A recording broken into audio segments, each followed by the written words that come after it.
El Hadj Assane Gueye. Observateur xëy am gan njiital cantakon yi Serigne Saliou Thioune ci kaw waajalug bëccëgug 17 avril fukki fan ak juróom-ñaar ci weeru avril di bëccëg gi waajuram Serigne Cheikh Béthio Thioune daje woon ca Tassette ak Serigne Saliou Mbacké Khadimu Rasoul juróomeel xalifuk Cheikhul Khadim di bëccëg nga xamante ni nag mu ne dinañ ko daal di dundal ni mu ware waaye teg ko ci li nga xamante ni mooy ak yamale ak jamonoy Covid-19 gi nu ne am nañ ci it mu ne ndigalu Serigne Cheikh Saliou Mbacké njaboot gi akuk bennoo Serigne Saliou Thioune ne mu ngi ci liggéey bi ngir bennoo googee ci am na ci yaakaar Midinatul Salaam it ñëwaat na ci cofeel gi sëñ Cheikh Béthio Thioune amoon ci bërëb boobee ndax mu ne ndigal tukkee woon ci Serigne Saliou Mbacké ngir def bërëb ba ab village mu bëggoon ko lool daan ko waxtaane ba ci lalu hôpital la mu ne bëggaloon bërëb ba nag wàllum ndox borom bi def ni ci kayuk doom je Serigne Saliou Thioune la fa forage amee ci ndimbalal état Sénégal yoon wi nga xamante ni moo jógee Midinatul Salaam wutali Mbuur it sëñ Cheikh Béthio Thioune bëggoon lool ñu daal di ko defar gi tàmbali na ci loxoy Ageroute réew mi ak fitna ga fi woon it ak bakkani ci rote Serigne Saliou Thioune wax ca ci observateur ba tey tiisoo ko jaale njaboot yi waaye tënku mu ne nepp taalibe murit nag ci ni ci ku tedd ki waxee ka doxee mu doy ko lool di Serigne Mountakha Bassirou Mbacké lii quotidien waxtaane courant bi ak jotin wi ba ci ñëpp ci askan wi fi léeg atum 2025 yéene kaay bi ne ngir nag loolee yemb état Sénégal ma nga ci wërug juróom-ñaari téeméeri milliards Le Soleil mel ni ku naan ko avancé nañ ci nag bu baax ndax ci fànn woowee partenaires yi diggée nañu ñeenti téeméeri milliards ak fanweer ak juróom-ñaar La Tribune moom téeméer ak ñeent fukki milliards yi nu def ci projet ngir xëyu ndaw ñi lu ci mel ni Prodac ANPEJ DER lay laaj ndax kuréel yi ngànk wàllu càmbaru koppar askan wi dinañ ko mën a topp ba ci cappaandal ga xam fan lañ ko jaarale ak nunu ko jëfandikoo Sud Quotidien moom xëy di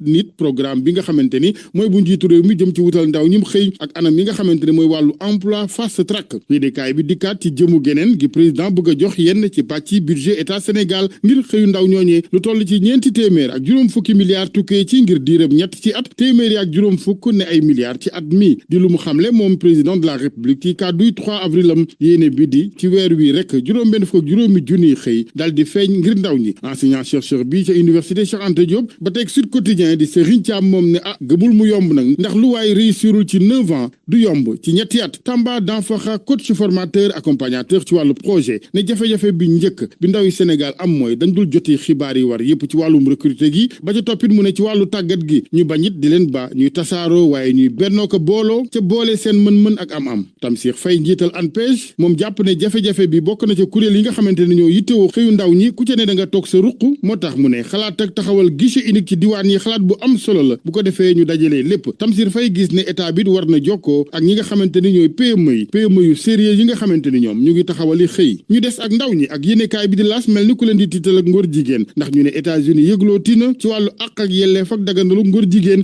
waaye ci yéenekaay bi Mamadou Salif Sow kilifa ca ministère de la justice mu ngi cee xamle ni président de la république la mu leen waxloo fu ne dénk leen ko mooy ne fii ci miim réew Sénégal dee su fi masa daganal mbiru ngóor jigéen Le Quotidien moom Casamance la wutali tey ak trafic gi ñeel wàllu ëkki garab ya fa ak xeex bi ci fànn woowee ñu gis ne juróogul lu bari ca saay-saay sa koy def nag dafa mel ni Gambie la ñuy làqu ji ca ñaari état yi ñu ne muy Gambie di Sénégal mel ni ñu ca amul pexe Sénégal it amugul pexe ci yamale ci wàllum suuf enquête ne ay suufi xare kay ñoo fi ne réeroo suuf guddi réeroo suuf bëccëg ministère intérieur kese jot na ñetti téeméeri dossiers yi réeroo suuf ci réew mi yéene kaay bi waxit ci dossier njaayel bi ñu ne tudd nañ ca Frank Timis ca dossier bi ci seen gis-gis gën a tiis lool sax bu ndengee leer ba fi woon forum civil moom ci Vox Populi koppari askan wi ñenn jalkati ak lu ko mën a dab-dabaat lay wax ci anam yi wér moo tax ñu yittewoo taxawalu parquet national financier forum civil ci yéene kaay bi di ñëwaat nag ci ñi war a séq boobu parquet national financier anam ñu xereñ ca sell ñi war ci place yi war source a xëye Abdoulaye Sylla doomu Sénégal la ñenn ñi ne jegeñaale président Sall ak soxnaam soxna Marième Faye Sall moom milliardaire bi nag yéene kaay bi ne du saf ku gàddaay ab diire ngi ci États-Unis ak njabootam kenn ci jegeñaaleem ci yéene kaay bi de mooy yey ndax état bi ci seen wàllu bopp jaaree ko ci Descos ñoo xëy rek bis dem toji këram gu ne woon ci village mangrove ñu ne xëy na ci États-Unis dina fa am jàmm ne foofee état Sénégal du am mëninu màbbal këram dañuy des ak source a waaye ci wàllu politique bi yoon ñuy dalal professeur Ibou Sané mu ne moom bu ñu xëyoon dàq élection législative yi du ko bett ci nag opposition bi la mu koy digal mooy mu moytoo tàbbi ci ndëgg sërëxu boppam di tawwee ko sàkku audit ak càmbaruk fichier ca xam ne càmbar googee day laaj temps ne experts yi duñu ko parax-paraxee